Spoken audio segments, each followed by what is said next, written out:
Welcome back to the From Spark to Service podcast. Today, I am here with Randee Peterson, who works at Project Recovery in the state of South Dakota. So, Randee, welcome, and thank you for being here today. Why don't you go ahead and introduce yourself, your role, what you do, what your agency does, all of that. Yeah, no, thanks for having me. So Randee Peterson, I'm a certified addiction counselor by trade. As you alluded to, I work at Project Recovery. We are an organization in South Dakota that offers medication for addiction treatment, primarily through the FDA approved channels of alcohol use disorder and opioid use disorder. We also are a state accredited agency for outpatient substance use disorder treatment services. And offer peer support, which are individuals with lived experience walking alongside someone wanting to engage in recovery. My title currently, as it's evolved and will continue to evolve, is manager of our outpatient addiction treatment services and Sioux Falls operation. We have a main clinic location in Rapid City, South Dakota, and then have now a satellite location in Sioux Falls. So we are really providing that addiction medicine prescribing in both locations, and our behavioral health addiction counseling services are really primarily happening in Rapid City currently. Sounds like you guys have a lot going on over there.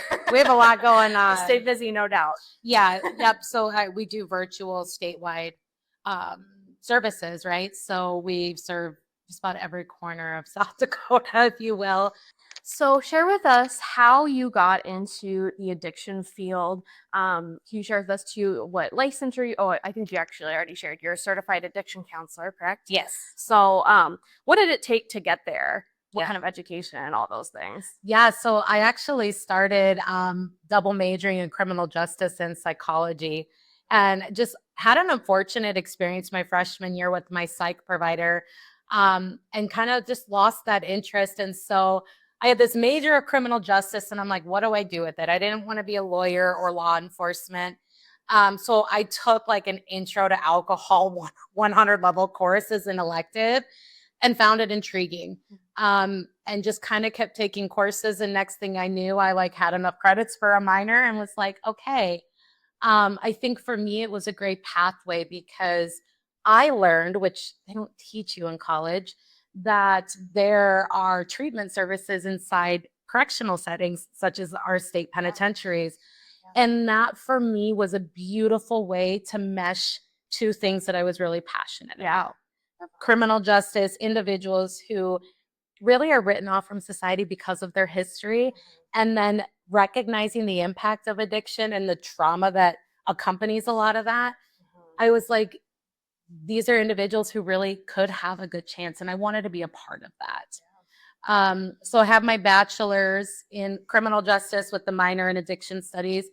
Never went on to pursue a master's because I found within this field experience and knowledge and just true determination and grit, you can have a fulfilling career. Yeah. And so I've evolved from direct client care services, if you will, such as running treatment groups, doing assessments, into the administrative side of things. So it's been a really cool thing to not only evolve and see where my career has gone, but knowing I started just from a gal who was a little interested in something, and now I've got all the passion in the world for it. So it's fascinating being immersed in this world. You don't realize that people just don't know what they don't know. And I'm going into college. I was someone who was surrounded by substance misuse my whole life, whether it was family or friends or anything. And then to recognize that there's this whole system,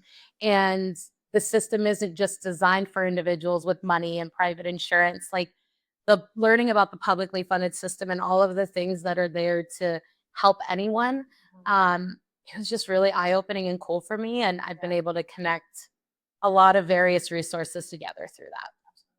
Like you said, you were majoring in that criminal justice, and I happen to know you then moved and worked at the prison as that certified addiction counselor. So do you want to talk a little bit about what your day kind of looked like working in the prison, and what you took away from that experience working there? Yeah, it was a whirlwind every day because no day was ever the same. So I worked at Mike Durfee State Prison, which the reason that's important is because that's an old college campus. So it operates a little differently. So we operated on certain gate times when we call them inmates. I think now the appropriate term is residents, when they would move from housing units over to their classes or their work. And so my group times, I was running a Sabisa group, which anybody watching this that's done any type of counseling in South Dakota knows all about Sabisa. So did that. And then I did some MRT and some outpatient, not a lot of assessments because that was primarily housed in Sioux Falls. Okay. I learned a lot. I learned a lot about myself. I learned a lot about the system.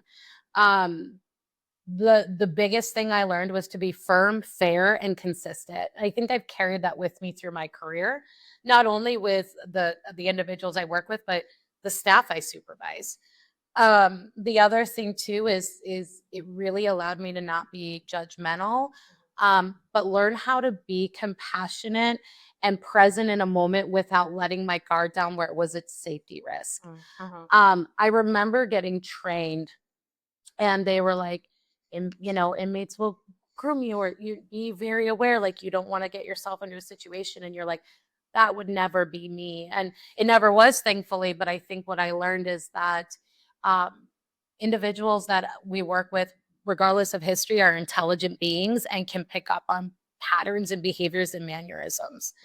I think my strong suit there was the ability to just listen and let things organically happen how they needed to within the treatment setting. Um, and to give these individuals that were in group with me just a voice to talk about things that maybe they otherwise never would have spoken about. Right. Yeah. So then after your work at the prison, what did you move on to after that? Yeah. So I originally was going to be a stay-at-home mom because I was having my third child. God had different plans. So I moved on to just doing outpatient services in the community. Okay. Did a lot of work like intensive outpatient, which is a very, it's grueling to do 9 hours of treatment with a group a week plus assessments and individuals. But I developed a skill set for time management. And also got involved with doing some specialized group. I had really primarily worked with incarcerated adult males. Actually did a female only group for women with stimulant use disorder, and learned about the impact that has on the brain. And did some work with like the drug court in Sioux Falls a little bit. Um, and really enjoyed my time there, but felt as though I wanted to help at a higher, more widespread level, if you will. And so I came to the Division of Behavioral Health in, I think it was 2019. I don't even know my years anymore. And stayed there for about 6 years. I held a couple different roles, but ultimately the role I held longest was the program manager overseeing all of the contracted substance use treatment services across the state. That was probably the most impactful time in my entire career because I understood things not only from a provider level and perspective, but having the statewide and the funding behind the scenes perspective connected to me why we do some of the things we do, or the importance. It also helped me think outside the box, get creative, figure out different resources, ways to work with people, how to meet people where they're at, but not leave them there. So yeah, I really found a passion going from supporting individuals on their recovery journey to supporting the professionals who are going to be assisting those individuals directly. I know afterwards you moved on here to where you are now at Project Recovery. So what's it been like moving back into that community setting and providing treatment, those kinds of things? Yeah, it's been busy. It's been again, I talk about growth, right? And just when you think you're like, I've learned a lot, you're like, oh, there's more growth to be had. I'm working alongside peer recovery specialists now, and it's been so amazing just to recognize the unique perspective and experience of individuals with lived experience entering into a recovery space. I have been challenged in beautiful ways that have just helped me even gain further perspective. It's fascinating to be in this role now because I understand the ins and outs of the funding and the billing and all of the things. And so I'm a little intense about that sometimes. I rewrote all of our policy and procedures for accreditation. Chris said they were great.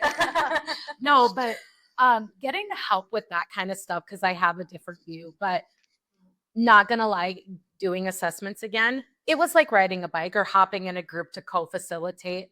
But I found myself nervous, and I hadn't been nervous in a long time. So, but I've also learned a lot about the beauty between partnership with the medical side and the treatment side, to provide that continuity of care, to understand how both fit into the recovery process and can be tools to assist somebody be successful or whatever that looks like to them. Yeah.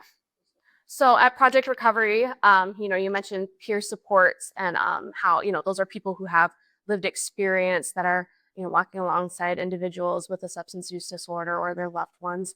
And I know you mentioned earlier that you also had recognized that you had loved ones in your life who were maybe struggling with substance use. So how does that lived experience flow into the work that you do? Oh gosh, yeah.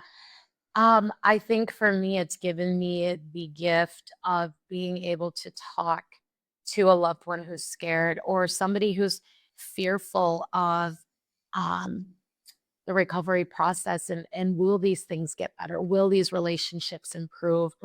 To give that perspective of, it doesn't last forever, and there's a way to move through things, and teaching people how to love with boundaries and how to let go of the desire to save or fix their loved one and respect their autonomy, um, but still find peace or ease of those emotions. I've had moments where I think it allowed me, without maybe them being aware, this vulnerability of, instead of being so quick to just be like, these are the resources, these are the steps, this is, you just slow down for a second and have a human conversation. And connect. And empathy is such a valuable thing, because being able to share in someone's emotions and walk alongside, and I think that provides a different level of connection and validation, which hopefully results in them seeking out for further support in the future if it's needed. Yeah, absolutely. Yeah, I like how, you pulled out that piece of having human interaction. And it can be heavy, it can be a lot, and so to take the time to slow down and just see the individual in front of you and take that time with them and to empathize with that. Yeah, I mean, especially because this is a group of people who have been stigmatized for a long time. I mean, the field's relatively in its infancy compared to other fields, right? And this belief that it's a moral obligation for so long has been so detrimental to so many people, or that we're going to punish it out of them.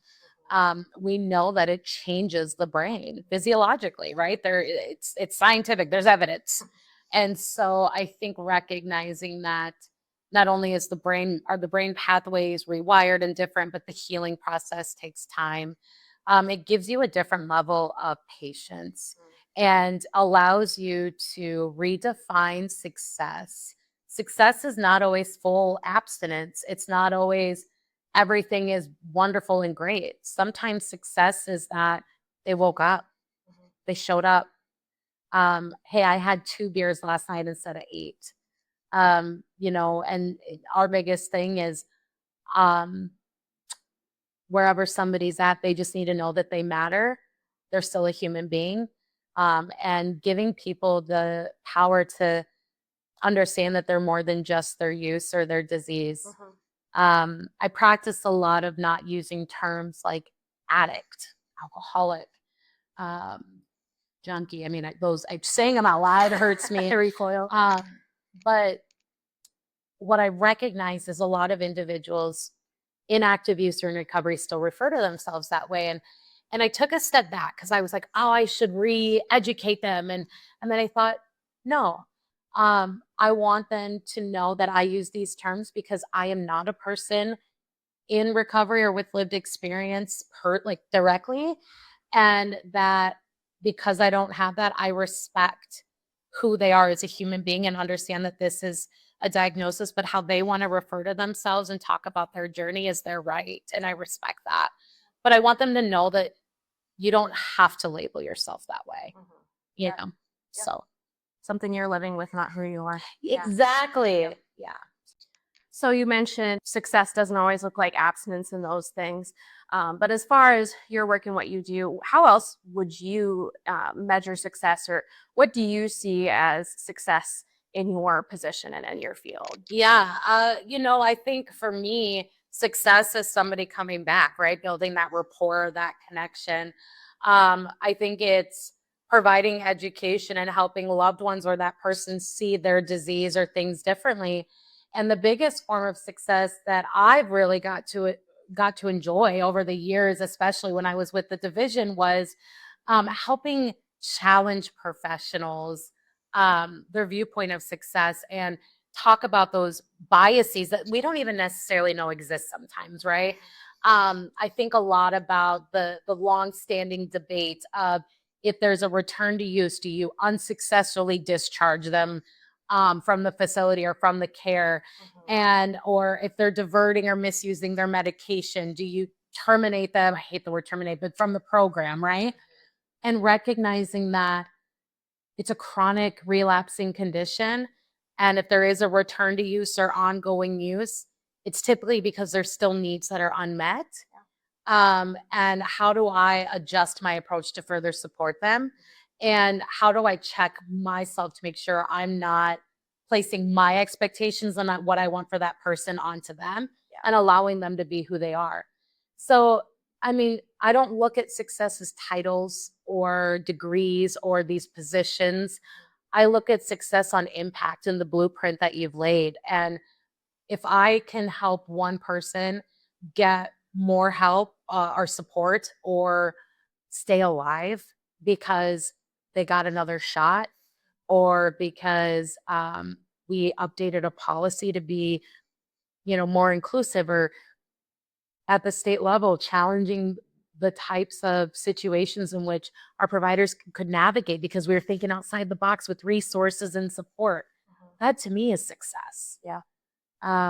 So I think anytime you're in a human service field, it's so hard to measure when on paper it's not the statistic of they successfully completed this Right. level of care or they had not had a return to use in 30 days. But can they look in the mirror? Do they talk to their children? Did they shower that week? I mean, there's so many other beautiful ways that we can look at these individuals who are complex and have a complex condition to build off of, um, to help them achieve whatever their goals are. Absolutely.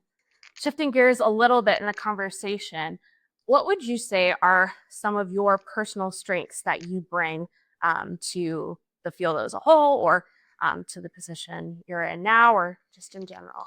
Yeah, I'm a little persistent, and I know sometimes that can be challenging for some. However, this is a role that I'm in currently in a field that persistence is key. That's how we have follow through. That's how things evolve and change. I would say I would hope people would find me compassionate. 1000%. Thank you. Having known you. I think that just the compassion goes a long way. And the ability, I've really worked over the years on active listening, not just hearing what somebody says so I can respond, but being more present. I'm also pretty organized, which is rather important when you're managing what I am in this role. And attention to detail is important to me. But I think at the end of the day, it's just my grit to get up and keep going. Yeah. Keep coming back.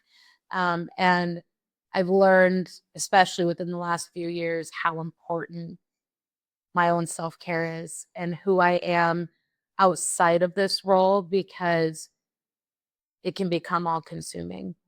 and vicarious trauma, compassion fatigue, they're real.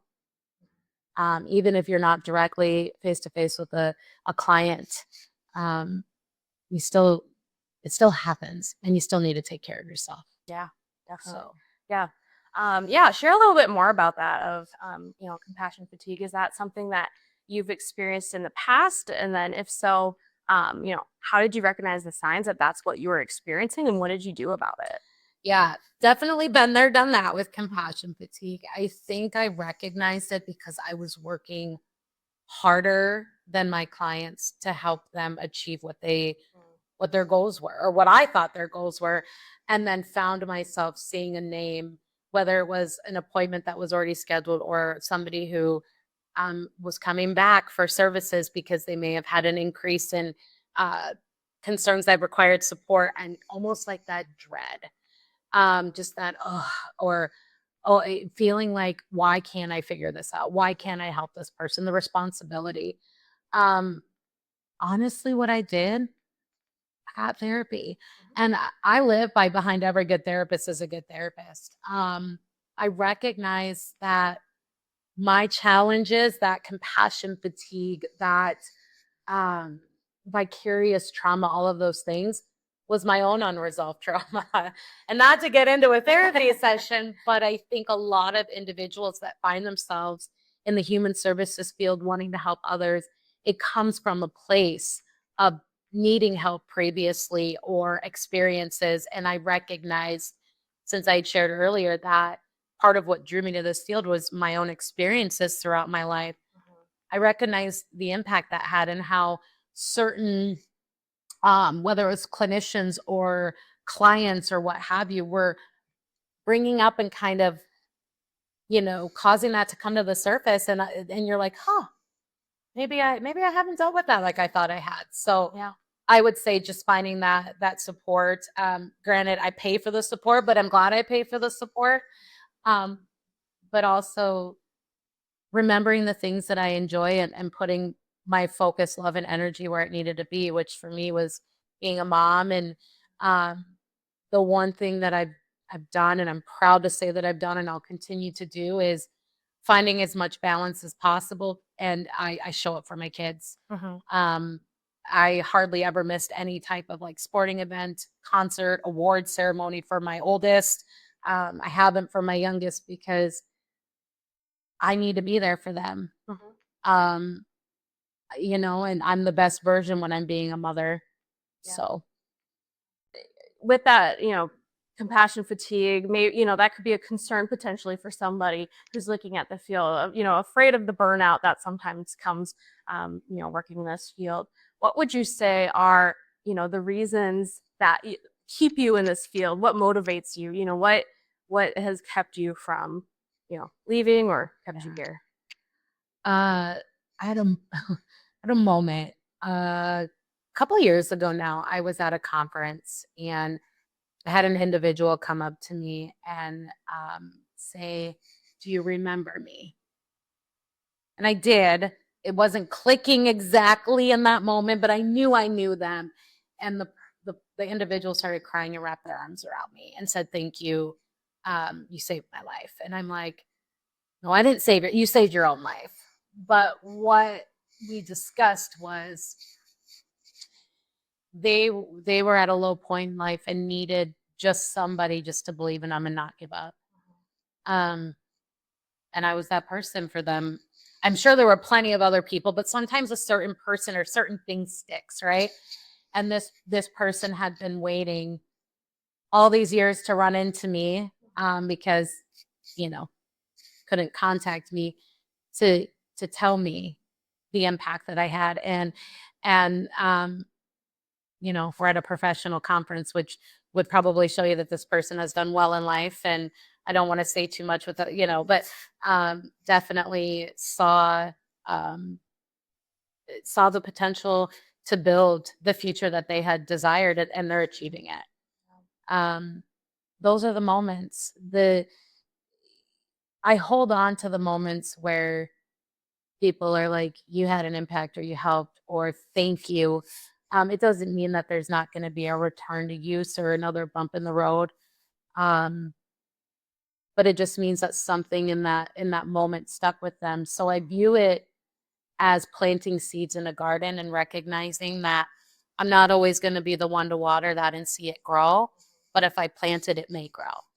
Yeah. You know.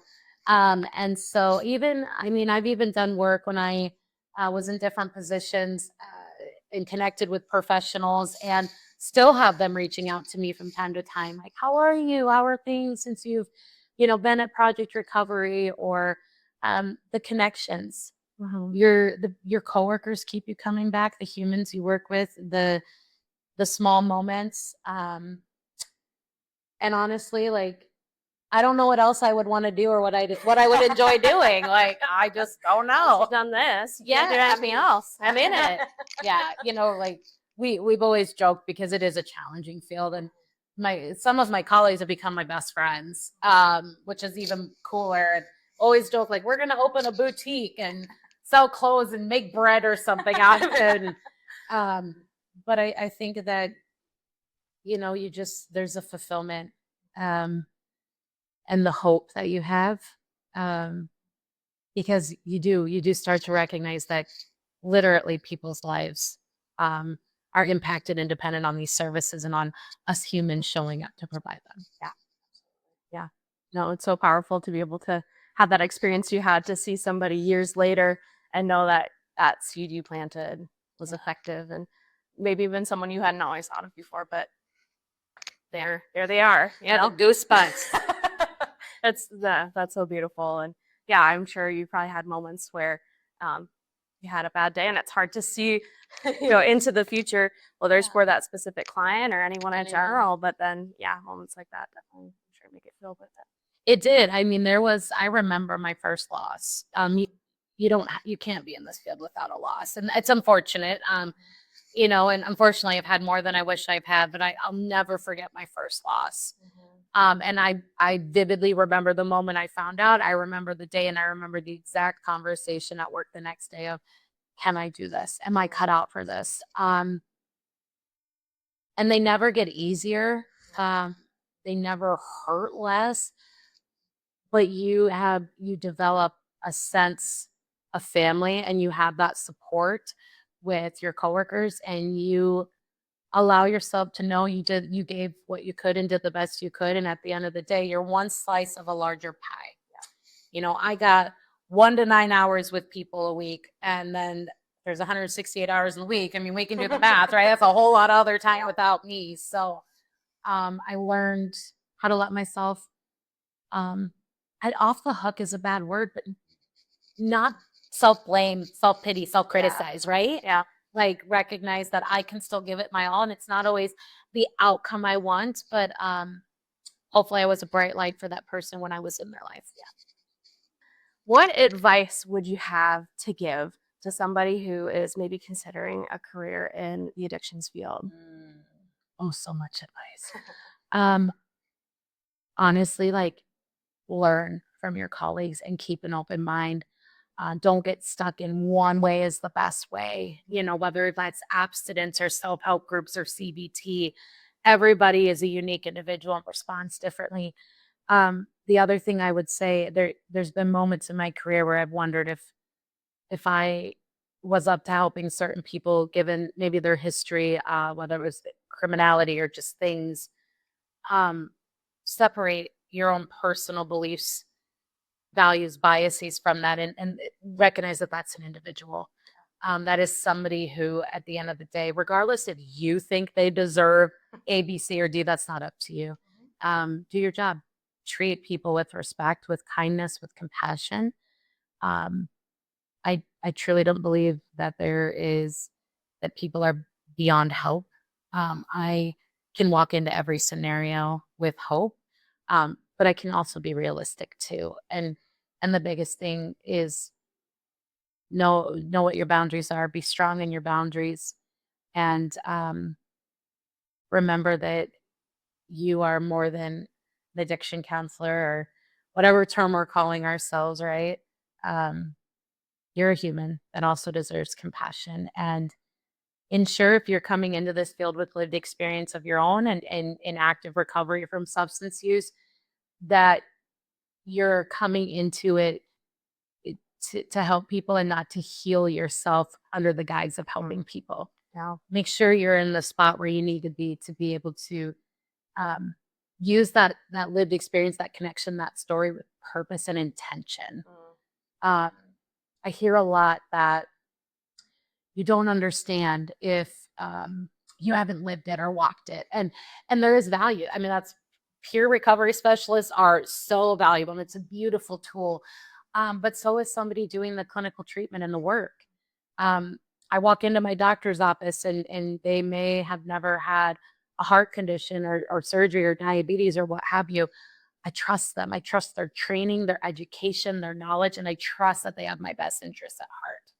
Now, the beautiful thing is there's support groups and there's other people I can connect with who have maybe been along this journey.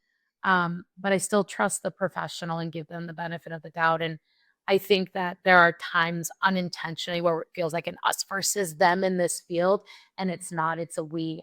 We all, mental health professionals, healthcare, peers, addiction counselors, case managers, all of us need to work together because we need to have whole person care.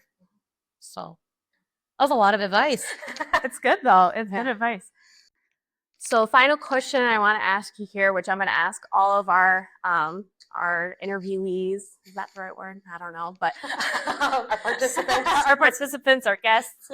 I want to ask all of you to give a 30-second or less spiel as to why our audience should come join the behavioral health field. There's going to be a day where you're going to have to look in the mirror and you're going to have to ask yourself, are you proud of the life you lived? Helping people, seeing people recover, seeing people experience compassion for the first time is something that is beautiful. And recognizing that it may feel small, but the smallest things are what gain the biggest traction. So I guess my spiel is things go hand in hand and we can't focus just in one area, but I do think that addiction is an area that needs to be expanded. There needs to be research. There needs to be further support. And so come join the infancy field and help us grow it and learn and become effective and, watch people recover and enjoy life along the way, because helping somebody achieve a quality of life it's pretty beautiful. Very rewarding. Yeah. Well, thank you so much, Randee, for being here today and sharing so much wisdom and insight into this field. So appreciate you. Yeah, thanks for having me. Absolutely. If you are interested in learning more about what it takes to become a certified addiction counselor like Randee, or any other profession within the behavioral health field, you can visit our website, sdbehavioralhealthcareers.sd.gov, to learn more. You can watch other episodes of this podcast, understand more about what's needed for certification, where you can get your education, resources for growing within your profession, all kinds of fun things.